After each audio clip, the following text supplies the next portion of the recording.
At habang ako'y natutulog dahil day off ko, tumawag ang aking pamangkin na po siya ay dadaan. Dahil break time po niya sa kanyang work, kaya pagbuksan ko po siya, nasa pintuan na pala.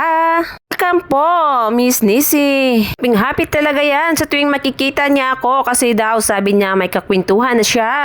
Kasi magtiwala dito, kaya tama lang yan, Miss Nisi. Nga niyang umalis, pumunta ako ng salon, ayan nga si Miss Bing nag-imbita ng dinner, nagpakbit po siya. With piniritong isda, syempre, kumain po kami doon, kumain po ako kasi gustong gusto ko po talaga ng isda. Sama namin si Miss Lucy. At si Miss Jen, buti na lang walang masyadong customer. Si Miss B nga, umaariba na kami dahil gutom na sila. Syempre ako din, andyan na rin si Miss Wilma. Ayan, kain muna kami. At habang nakain, syempre pinag-usapan namin ng mga buhay ng mga may buhay dyan. Dahil sa day off ko at nakaalis na rin ang aking pamangkin, nangapit bahay po ako dito para makapag-dinner. Na nga, kumakain na kami ng pinakbet, meron ding piniritong isda, meron ding roasted, meron din pong biryani. Ganyan lang, salo-salo, hindi namin alam kung sino may birthday. Po kaming ganyan, parang may birthday. O diba, kahit wala tayong pera, ang importante ay masaya. But ibang mga topic na ang pinag-uusapan hanggang sa kami makatapos ng aming dinner. Anyway, maraming salamat po sa inyong lahat. Maraming salamat po sa pag-subscribe sa aking YouTube channel. Nang dahil po sa inyo, na-monetize na po ako ngayon. Thank you so much po.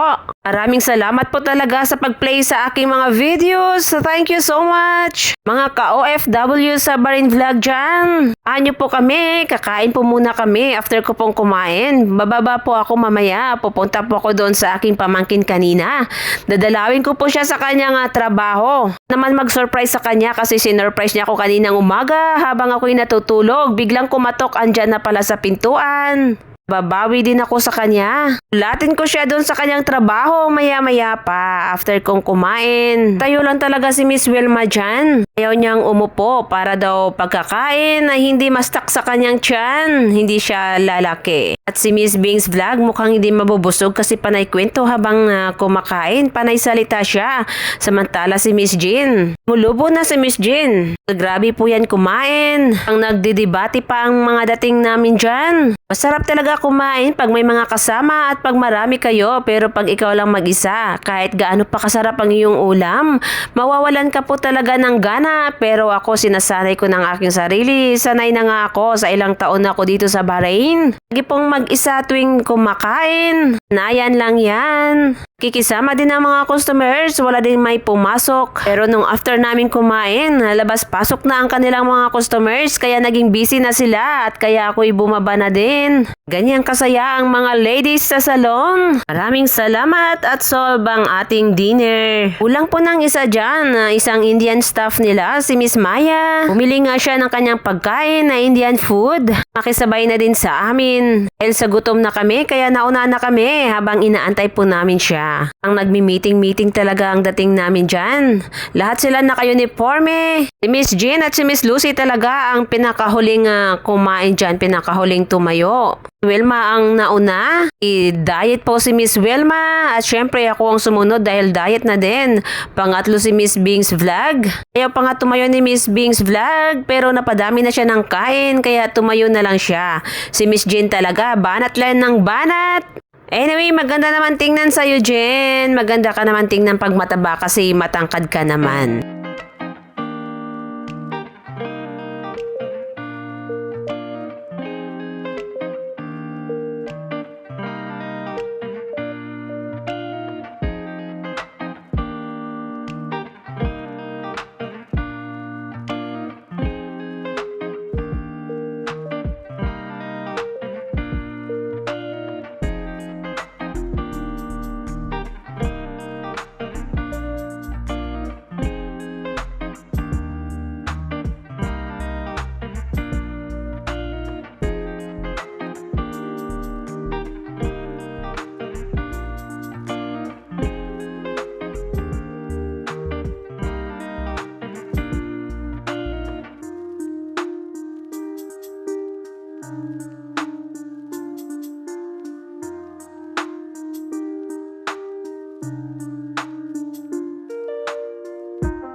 Dahil sa solve na nga ako, kaya napatayo na ako para hugasan ko ng aking plato. At si Miss Wilma, palakad-lakad na lang dyan. Di ko alam kung anong kanyang minumuni-muni. Ang tatlo ayaw pang tumayo. Grabe sila makakain ng kanin, oy. Tama na yan. At syempre dahil busog na ako, magtitimpla ako ng kape. Po dito yung kanilang kitchen. Unlimited po ang kanilang coffee.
Dahil sa solve na ako, syempre, andran tayo.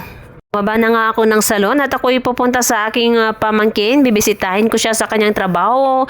Dumaan muna ako dito, bumili ako ng gulay. Naman may maiabot ako sa kanya at kanyang pang-ulam. Hilig kasi sa gulay yon. Nagsusuka na siya sa chicken at sa isda. Nagsawa na din kaya bumili ako ng talong at ampalaya para idaan ko sa kanyang trabaho. Ang nasa Pilipinas lang, may mga paninda po dito sa tabi-tabi. Pag may nadaan na lispo, takbuhan po yan. Iniiwan po nila ang mga kanilang gulay. Dito na nga ako nadaan sa shortcut. Ayan mga sasakyan na yan, nakikita nyo yan. Lahat ng yan ay hindi po sa akin yan. Saan kaya ang mga may-ari nito? Taktak na ang aking kinain kanina. Mukhang ako'y magugutom na naman pagdating sa bahay nito.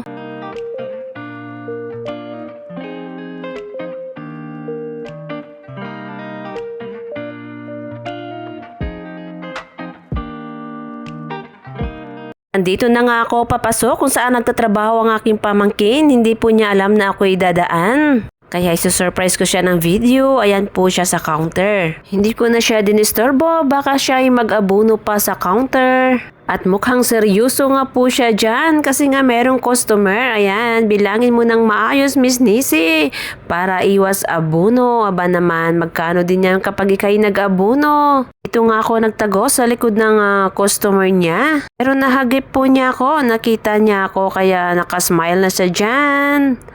Ayan, nung nakita niya ako, todo smile na naman siya. Hindi ko talaga alam kung ako'y pinagtatawanan nito o talagang masaya lang siya pag nakita ako. At ako'y umuwi na nga at nakasalubong ko na naman si Miss Rose. Small world talaga at kami nga'y nag-uusap ulit dyan sa daan ng halos 1 oras. Nako, umaga ako umalis ng bahay, nauwi na ako ng gabi. Kaya guys, bye-bye na.